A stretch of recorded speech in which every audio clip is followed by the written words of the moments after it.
came out, they said this was the greatest thing since sliced bread. 5 years back, when the crypto bros told us that they'll solve world peace and world hunger with crypto, and that, I don't know where that went. And now, of course, AI is going to change everything for everybody. So I think the hype cycle is reached unprecedented levels. But the reality is that we are facing challenges to build AI at scale and make it work for everyone. And I think the many public information on how products are getting delayed. It's taking much more time. It's much more complicated. Internal politics plays a part. So all the things that we know about institutions, individuals, egos, also applies to the world of AI. And therefore, to actually make this stuff work at scale and useful to everyone is turning out to be far more difficult than we thought. Now, there are the usual issues. How do you make the user experience seamless? What are the infrastructure we need? How do you govern these things? How do you manage the complexity? These are things that we have dealt with in every field, and we are dealing with them at AI at scale. Now, one of the key differences between previous tech revolutions or advances has been, for the first time, we intend to place trust in non-human intelligence for decision making. Now, we didn't do that earlier because earlier technology was deterministic, predictable. Now we are essentially expecting the machine to make decisions. And there's a huge leap of confidence, a huge leap of faith in the ability of technology to take us forward. We also know that we are far more forgiving of human error, but much less forgiving of machine error. To give an example, few 100,000 people die on the roads due to car accidents, and we take that as a given. But if one person is killed by an autonomous car, the provider of that has to go back to the drawing board for 2 years. In other words, because the bar we have of expectations of machines is at a different level than of human beings, this becomes actually very difficult when you try to adopt at scale. So adopting AI at scale is hard work and will continue to be so. Now, it's even harder in the enterprise. In the consumer world, you can adopt AI at scale because somebody can launch a chat bot which everybody uses, and once in a while, if the chat bot hallucinates or makes a mistake, you're willing to live with it. You're willing to live with the fact that the consumer chat bot has occasional mistakes. After all you're doing is editing your article, getting a menu planning or whatever. But enterprises have to make sure that they don't give wrong answers, because enterprises are putting their brand behind an offering. And if they provide AI at scale, and that AI at scale even has 1 or 2% error in the way it gives answers, then that affects the brand itself. And that's one of the reasons why it's taking so long, because we don't have the guardrails to ensure that we have absolutely no machine error in these kind of things. At the same time, the expectations are huge. Every board today is saying, I want this done by tomorrow morning. They're calling up the CIO is calling up the vendors. You have all that stuff going on. And we really need to have, so it's an unrealistic expectation. So in general, enterprise AI is much harder and will take a long time. But the most difficult actually is implementing AI in the public sector, because public sector has structural constraints, it has ministries, it has departments, everybody is territorial, so data is not shared. And if data is the lifeblood of AI, we have to find a way to bring all AI together, irrespective of which part of the government it comes from. So actually, public sector is the most difficult. And also because public trust is so important, ethical concerns are so important. You don't want to have bias. And the bureaucrat signing off on the AI wants a clear commitment there'll be no blowback on him or her because the AI does something wrong. So it's really even more difficult in the public sector. So essentially, my point is that there's a lot to be done if you really want to make all this AI stuff work. And all transitions we know are painful. But this is not a new animal. This has happened before in every industry. Every industry, when it comes, it goes through these kind of challenges, whether it's automobiles, PCs, internet, cloud. So all of them go through the difference this time are a couple of things. One is the hype is at a different level. So everybody is talking about it. Second, everybody thinks that he'll get some, talking about AI or delivering AI or all that is going to give some pixie dust or something. So everybody's talking about AI. So the whole thing is much more hyperventilating, but fundamentally the challenges of implementation are the same like anywhere else. And we have to make sure habits change. We have to change the workflow in enterprises or in governments so that AI is part of it. We have to do a lot of upgradation, but the fundamentals still matter. So I just want to clarify one reality check, that AI doesn't mean it's going to be easier to do. It's going to take the same effort, if not more effort, and because you're trusting the machine to give decisions, more responsibility to make sure that it works. And this is something which is much more complicated than we think. Now, we know that adoption cycles are reducing globally. Electricity took 60 years. It was, 1880s and all that. We had the current wars, but it's only in 1920 that electricity was used properly. Each cycle of technology takes less years. And in general, it has taken so many more time to get adopted in India. Interestingly, this time around, while we expect AI adoption also to take 10, 15 years, our belief is that in India it can happen much faster. So because of India's situation today and the technological sophistication that we have been able to accomplish in the last 15 years or so, it is going to be much faster. Therefore, the gap between the global developments and AI in India is going to be very short. And this is because of the transformation that we have done in India. If you look at what's been happening in India in the last 10, 15 years, when smartphones began, as if you remember, Steve Jobs launched the iPhone in 2007, Google launched Android in 2008. So the initial use of phones in India was communication and entertainment and dominated by Western companies. So you had, Google, YouTube, or Facebook, or you had WhatsApp or whatever. So that was the first era. But around 2015-16, with the rise of India's digital infrastructure, arrival of Aadhaar, UPI, and so on, India's thing became more sophisticated and led to payments and transactions becoming a bigger part of the internet world, which is, by the way, much bigger than anywhere else because of the unique infrastructure that we have. And that led to the rise. And the second thing that happened was the balance moved from just the global tech companies to actually homegrown tech companies financed by venture capital. So you have a company like Meesho, which has over 100, 200 million users, many of them first-time buyers, many of them first-time sellers, selling commerce in every nook and corner of the country. Or you have PhonePe, which belongs predominantly to Walmart, which has 48% of payment transactions in India. These companies did not exist. They came out of this digital infrastructure we had. Or Physicswala, which is a teacher, a talented teacher, Alak Pandey, who created a multi-billion-dollar company by using YouTube to teach, and then he sold classes, he used UPI to pay, and he's built a multi-billion-dollar enterprise. So that's what happened, and we had this whole payment and transaction revolution.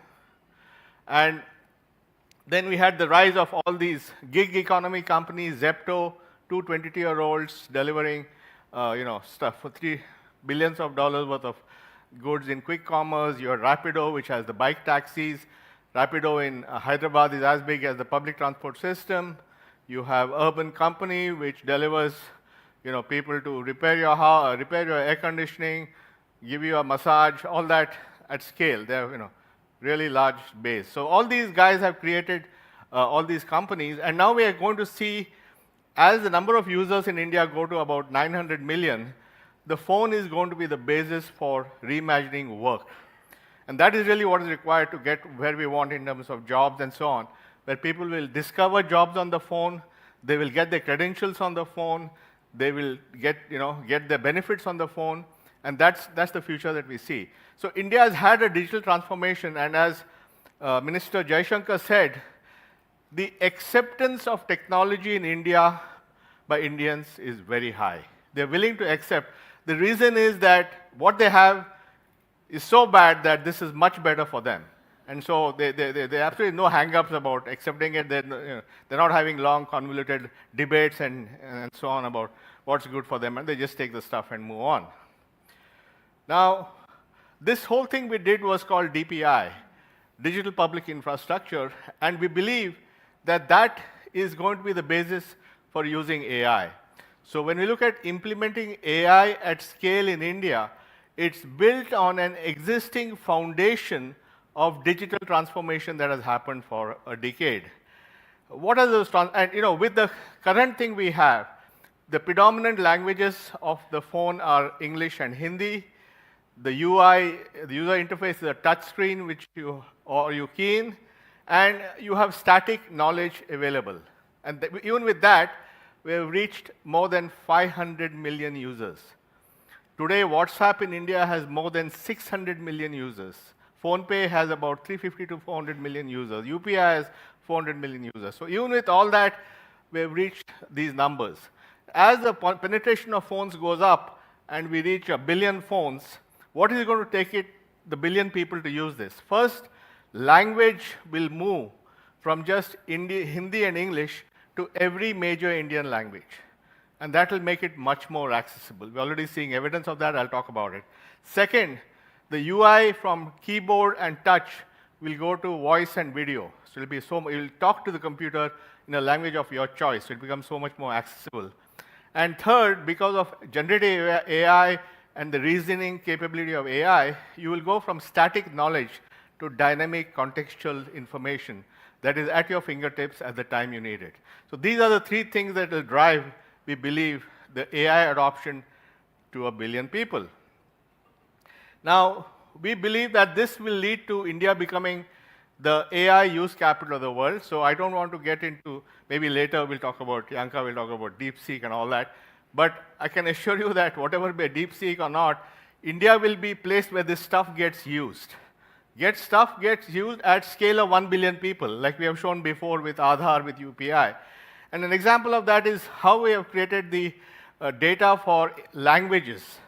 Today, people like AI for Bharat have created open source AI models for Indian language, covering all the 22 major Indian languages, and continuously reducing cost of operations. Because you want to make AI work in India, you have to charge 1 rupee per inference. You can't do it by charging those exorbitant prices that you're seeing elsewhere. And this is also about data. These guys have gone out and collected data. This is not building models by scraping the internet and somebody else's IP. This is about going out and collecting data. They have collected 18,000 hours of spoken Indian language across the length and breadth of the country in all its variations and nuances, using a whole army of people going around collecting data. So AI is about data, and data has to be the right data for your context. And these are the kind of infrastructure which are creating low-cost, population-scale AI.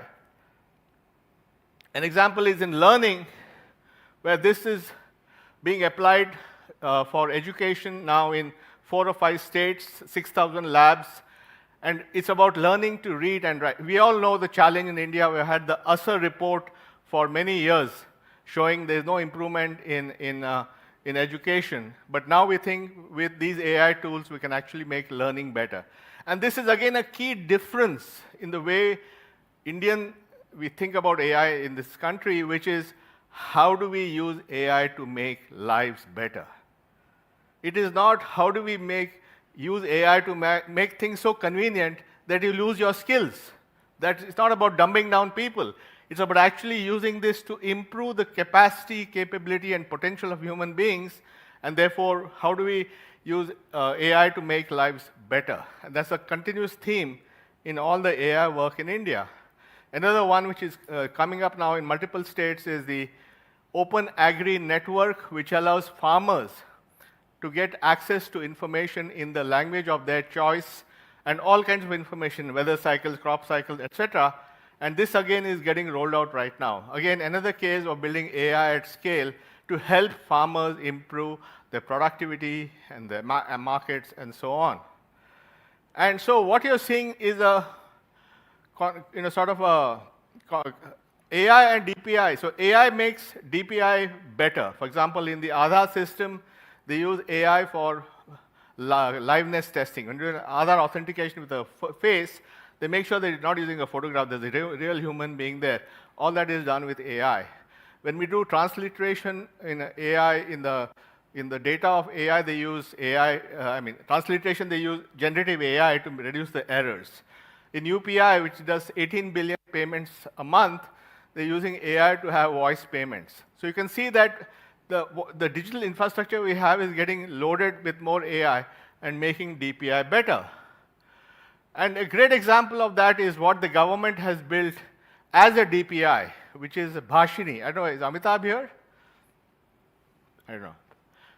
So Amitabh and Abhishek have done a great job of building Bhashini, which is essentially an API-based platform for Indian languages. They have a large number of models there. The most popular ones are from AI for Bharat. This system is already today doing 300 million inferences a month. Okay? It is doing it in 36 languages and 22 languages in voice. And the way it provides a standard protocol for Indian language translation, in which are then used by multiple applications. So My Aadhaar is the application, the chatbot for Aadhaar resolution. PM Kisan E-Mitra is a chatbot for farmers to know whether they got the money. The similar one is there for Narega payments. So all these are actually today being used by ordinary people in a language of their choice to get a service that they want. And this will only get better because as the data from these interactions improves the models, as the models become better in terms of reasoning and so on, this will only become better for people. So this is the cycle. So when you develop these kind of public systems, it's not about delivering a solution, it's delivering an infrastructure which keeps improving. And so that's how the AI in India is improving. So I think my point is that it's not a slam dunk. It's not that some magic will happen tomorrow morning and we'll all be, coasting along, getting our UBI payments or whatever. It's about focusing on individual transactions, individual narrow use cases, making them work at scale. We'll be doing that. It's about creating an evolvable, iterative model of improvement. So you improve data, AI models with data from collection, synthetic data, as well as AI from the usage, so that you keep improving things. And it is about making sure it's safe, secure, unbiased, responsible, and there are a whole set of techniques to do that. And obviously, we have to make this at 1 rupee per inference. Otherwise, this is not going to fly. So we think that AI is not easy. It's not some Kool-Aid. It's about doing it properly. But India will be uniquely placed because of its history, and it will combine DPI and AI to create a whole new way of doing things. Thank you very much.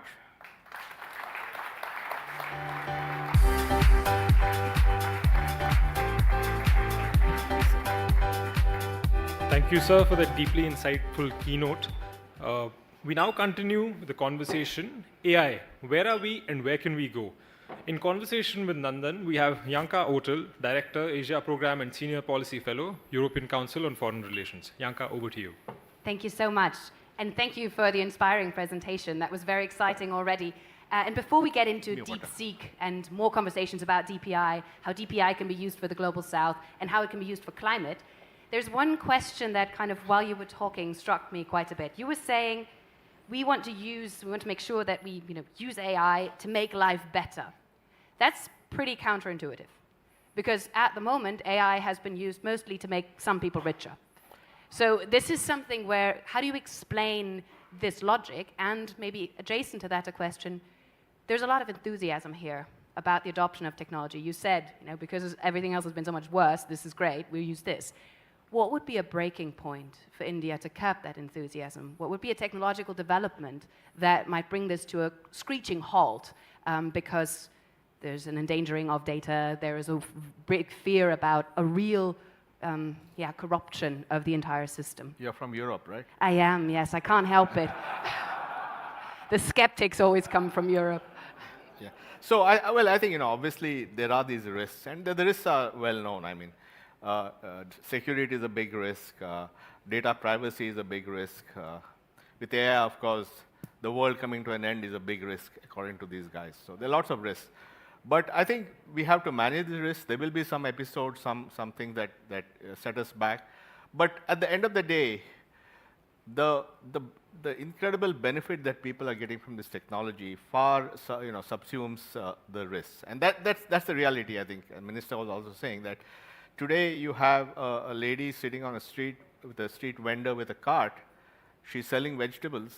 She's using UPI payments. And then she's using the data from those payments to get access to credit.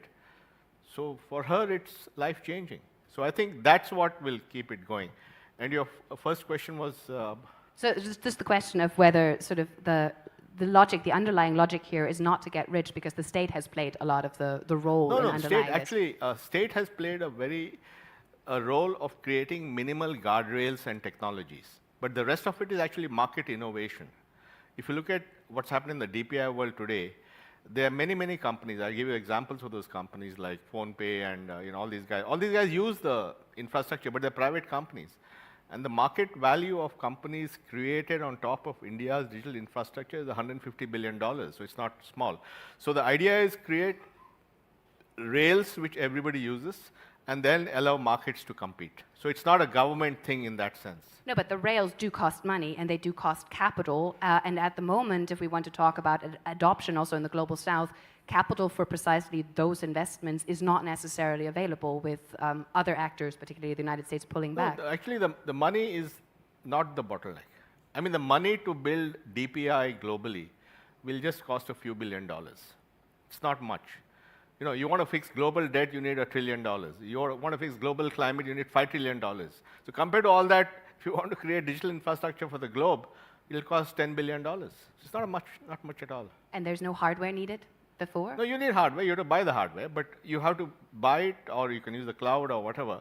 So I don't think it's a technology problem because the technology has been demonstrated. Much of this technology is available as open source with no strings attached, so there's no sovereignty issue. It is really political will, understanding how tech can be transformational.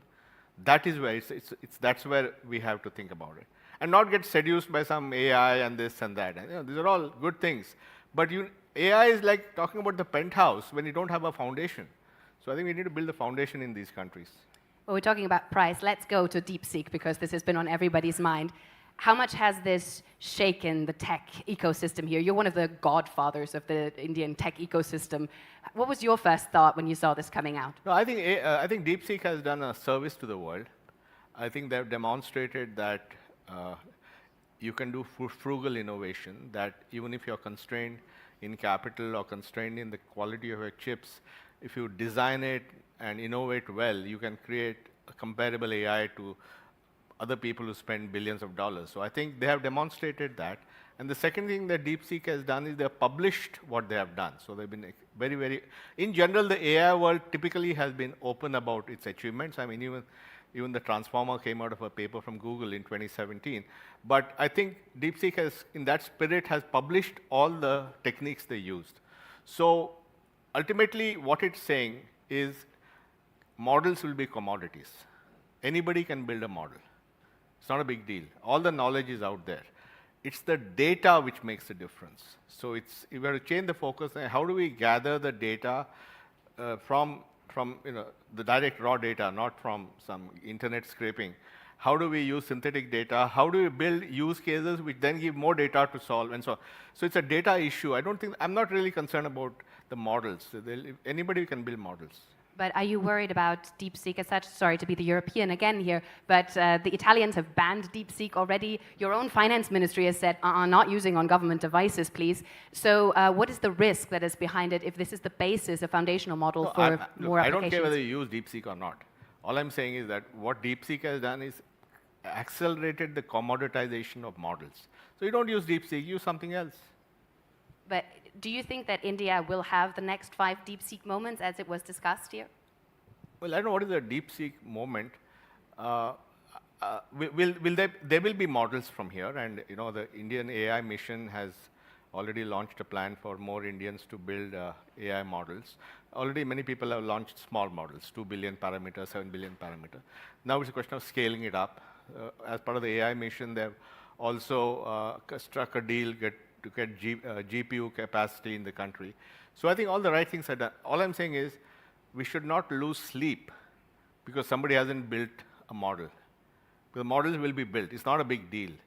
The real challenge, as I explained in my talk, is how do we make this work? How do you make it work for 1 billion people? How do you make sure it's accurate? How do you make sure there's no bias? How do you make sure that it doesn't goof off? That is the problem. So we'll focus on those things. Tomorrow, if some new model comes, we'll just replace the old one with a new one. Not a big deal. I like your optimism, and I like also that you say it's not a big deal. It gives us, consoles us in Europe as well, since we're sort of behind on that one as well. We're not quite sure. Maybe a quick question on sort of the Global South perspective here, because there's a lot of participants from Global South countries here in the room, and this is obviously the great India story, right? The DPI story is the great India story. But what is it that Global South countries really need right now? What is it that India can offer? And is this something where India will also sort of get out of its shell a little bit and go into the world and actually promote this more actively? What would be the collaboration partners for that? Well, I'm not in the government, so I can't speak for that. But I think there is a lot to learn from the Indian example. First is, how do you use tech in an inclusive way? How do you get everyone to participate? You know, when we give 1.4 billion Indians an Aadhaar, when we have 750 million Aadhaar-linked bank accounts, when we have billion smartphones, we've actually taken this technology to everyone right down to the last point. That is something which everyone can learn from. That is not just for a small elite, but it's a very inclusive way of doing things. So there's a whole set of learnings there. The second thing is most of the Global South has a very high degree of informalization. So formalization is just a few people, and the rest of the people are outside the system. And tech done well can actually accelerate formalization, which is what is happening in India today. Formalization in turn means more people enter the economic system, they improve their productivity, they earn money, they pay taxes. So the whole virtuous cycle that the West took 150 years can be accelerated into 20, 30 years. And many more things, and then the way we think about AI for learning, the huge challenge in many of these countries is just children are not learning.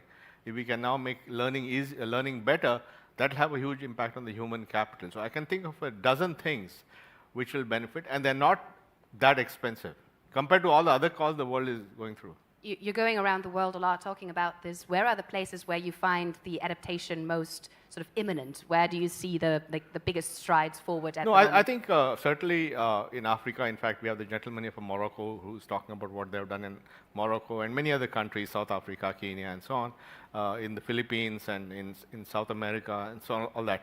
And interestingly, lo and behold, yesterday I had a meeting with a Western European country. Yeah, I was going to say, I mean, there's a lot that can be done. I'm from Berlin, where a lot of the digitalization is still kind of very far behind. Yes. So I think the big change I see today is there's now finally acknowledgement that in India, actually, it's a whole new way of doing things. It's much more participative, it's much more open, it's much more open source, and more countries are now looking at it, including what are developed countries. And do you think that from that perspective, sort of, what are the other use cases? And I would like to sort of tilt the conversation a little bit for our stretch here to the climate conversation. Sure. Because there's something that is very dear to my heart, but I know also dear to your heart, to have a conversation about that. And we're at a time where the climate conversation has obviously, is not making the top of the priority list, although arguably it probably still should, despite everything that's going on at the moment. But there's obviously a huge need in having conversations about what do new solutions for the climate problems look like. Technology is one of the areas that we look towards and say, maybe that can solve us, maybe that can save us, maybe that can help us. How do you see the combination of DPI, AI, and climate come together? What would be the best use cases from your perspective? Sure, I think that's a great question. And first of all, I think many of the challenges in climate today, one is of course the political policy, lack of carbon tax, those kind of things, are also just the sheer complexity of implementation. Today, everywhere in the world, it takes years to get permission to do anything, to build a solar plant, to lay the transmission line. So the interconnect backlog around the world is huge. It's not a tech problem. It's a problem that our policy framework. See, what happened what's happening is Today we are in the age of electricity, right? Because more and more we're going to go to electricity for a variety of reasons and less on fossil fuels. In the Western world, electricity consumption was pretty much static for 100 years. And the technology did not change for 150 years. The last time the grid had technology was in 1880, when Tesla, Edison, and Westinghouse fought whether it should be AC or DC, right? After that, it's been the same stuff. So when you have a static system which is not growing, suddenly you made it extremely dynamic and growing at 5%. You're not able to cope. So a lot of it is nothing to do with technology. It's to do with whether we can actually grow, build more transformers, put the cables, get it going, get the permissions, etc. So I think that part is required in climate, irrespective of that. But the other thing is that the nature of electricity is changing from a large single producer of energy, like a nuclear plant or a big gas-fired plant, to a situation where every home has energy in it. Every home has a EV, which has a battery. Every home has a rooftop solar. Every home has many more electric devices, heat pumps and ACs and so on. So you're going from a sort of a mainframe kind of world to an internet kind of world where everyone is a producer, consumer, buyer, seller, or storer of energy. This requires a whole new way of thinking about the grid and the way of connecting. And that's where DPI comes in. My point is that you can have a DPI approach to creating tomorrow's grid by creating protocols which allow all these guys to talk to each other seamlessly, which is what, by the way, the paper that we have published called the Digital Energy Grid, which explains how this could happen. So this is a classic example of how climate, because energy transition is required for climate. Energy transition can be accelerated by making the grid much more interoperable. For that, you need a protocol. That's a DPI. And then once you do that, the data collection becomes so simpler, that provides the AI to do many things. So I think that's the climate, energy, DPI, AI connection. So walk me through this. I'm a 25-year-old entrepreneur from Europe. I want to make money off of that idea. How would I make a business out of this? Well, it depends. You look at a specific thing. For example, somebody may say, I want to be in the business of peer-to-peer trading. I want to create a small smart grid in my village and actually produce solar energy, buy it and sell it. And if I have surplus energy, I sell it to the grid. So somebody can build a solution for that. Or somebody can say, how do I create a interoperable charging app so that instead of today, there'll be 10 charging networks and each will have their own app. Where you actually need to have a way to make it interoperable, like we did UPI in India. So how do you make it interoperable? So there's the market for that, and so on. I mean, there's a whole market for creating distributed cloud storage. So what's going to happen is, many times, for example, once the EV life is over, that battery is still useful not to make the EV travel, but as a stationary storage for electricity. Somebody could get second-hand batteries, gets sustainability, all that stuff, create a network of second-hand batteries which becomes storage, so when there's surplus energy, it can be stored there. Remember that at the rate we are going, the combined capacity of storage of EVs batteries is 6 times what it will be on the grid. So we have to leverage that distributed capacity. So how do you create a cloud storage for that? So I don't want to get into there are endless opportunities. You're basically saying that. But you have to agree to work on a single global, or at least a protocol. Now, think about it. Let's do a mind game. Let's go back 30 years, 40 years, whatever. In 1995, why did the internet take off so fast? It was because long before that, they had built the protocols for the internet. They had built, the way to send emails, or the way to do a website, and so on, right?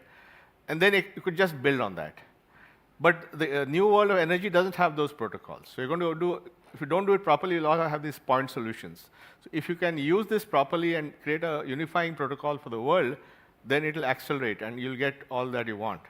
Where do you see this as a really live debate here in India at the moment? Because I think this is where there's often a question about collaboration between Europe, the West more broadly, and India on climate questions. There's always a bit of a bad sentiment because the conversations at the COP aren't going so well and things like that. Yeah. Is that an area where you see a real area for collaboration between Europe and India as well? Absolutely. I mean, look, if you're arguing about who pays how much money, or if you're arguing saying stop using coal, that's not going to go very far.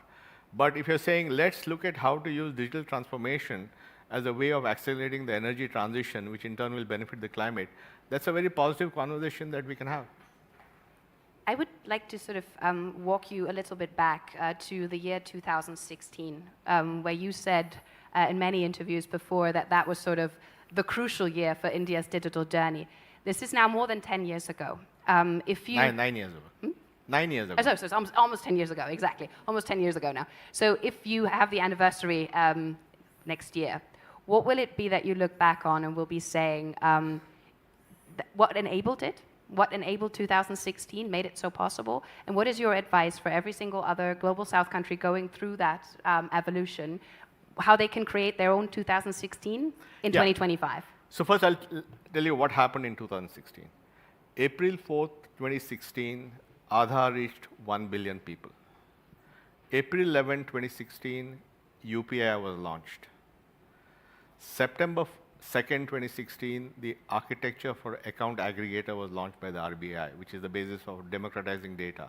September 5th, 2016, Reliance Jio was launched, which changed the mobile business. November 8, 2016 was the withdrawal of currency notes, also known as demonetization. And December 30th, 2016, the PM launched the Bhim app. So in the space of 9 months, this thing happened. But for this to happen, things had to have happened before. It's not that one morning we got up and all this happened. It was all developing over the previous few years. So I think the message is that you have to have the patience to build the basic foundational blocks to take this forward. It may take years. But if you do it well, then events will happen, events will conspire to take all these blocks and get them to scale up. So I think there's hope for everyone. And this time we can do it much faster, because we know what we have to do. That time we didn't know what we were doing. Now we know what we're doing, so we can do it faster.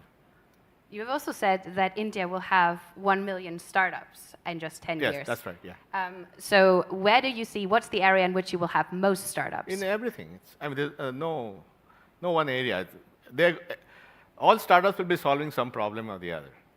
Important thing, there'll be 1 million of them. Like, to give you again, in 2015, we had about a few thousand startups. Today, we have 150,000 startups. So assuming a 20% CAGR, we're looking at 1 million startups by 2035. And it's a virtuous cycle. Startups beget more startups. It's like nuclear fission or whatever. So let's see what happens. There's a startup, bunch of very smart guys. They create a successful company. They go IPO. All those guys have stock options. They all make millions. They all become startup guys. Suddenly, one startup begets 100 more startups. So that cycle, that virtuous cycle is now in full play, which is why I think there'll be 1 million. Now, which problems they will solve is for them, but they will solve problems in climate, in energy, in fintech, in space. I mean, India's space story is actually a fabulous success story. I mean, 10 years back, India was essentially a public sector success space story. ISRO was doing everything. But this government, Mr. Jaishankar and his colleagues, Prime Minister Modi came out with the space policy, which allowed private sector to do space. That has now led to hundreds of space startups. And today we have startups like Skyroot in Hyderabad, which is building a 3D rocket for launching. They're going to be launching, every 2-3 months they're going to be launching. So there'll be one of the few places outside the US where there'll be launches. There's a company like Pixel, which is launching hyperspectral satellites, which there are 3 of them flying now, beaming data down. So suddenly the space industry has taken off. And these guys are benefiting from the infrastructure of ISRO. So they use a rocket launching in Kerala, where they have the launching pad for ISRO. And they use the labs of ISRO for testing. So there's a good synergy between the private startups and the existing system. So who would have thought? I mean, I never thought 10 years back that space would be a big thing, but now there are 200 startups. So I don't know where it's going to come from. Where does the capital come from? Do you think mainly from India, or do you think from the outside? Both. I mean, the global capital will come, but Indian capital, see, only 5% of Indian assets are in equity right now. So that's going to go up. And we also have systematic investment plans where people invest a small amount of money in capital markets. That today is now $3 billion a month. So we're getting $36 billion a year into our capital markets through technology, because you just press a button and it sets it up. In 2 minutes, you can set it up. You're welcome. I'll show it to you sometime. So the thing is that capital will come from outside and from India. I think that's an important sort of note because I think there's a lot of skepticism at the moment whether capital will dry up for certain developments because we're all now in defense production and we're all investing in other things and no one's investing in those things anymore. But there's no skepticism on your part here. No, look, I mean, I think India's challenge, while I know this is all about geopolitics and all that stuff, India's challenges are internal. In the sense, what we have to do to get our thing going is internal. It's not, we have to deal with all the external issues, of course. I mean, nobody's saying no, but a lot of things, improving ease of doing business, making benefits universal, making credential universal, getting the startup guys going, it's really within the country. So while we're coming to a close, I started as the skeptical European, and you almost have me convinced to embrace the sort of Indian enthusiasm. What else do I need to do to change you? This is my question is sort of, what is your piece of advice for all those skeptical Europeans out there to just get a little bit more Indian about themselves? Develop a bias for action. That's a tricky one for a German. Thank you so much, Nandan Nilekani, for this conversation. It's been a huge pleasure. Thank you for Carnegie India for organizing everything, and I hope that all of you can enjoy the next session. Thank you so much. Thank you, Anka. Great fun. Super. You did a great job.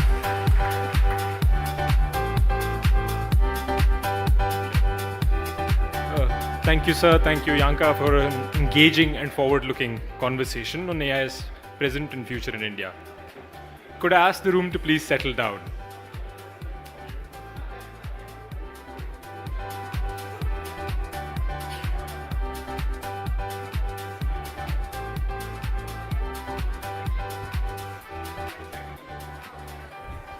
Could I ask the audience to please settle down for the next session? We're beginning in a minute.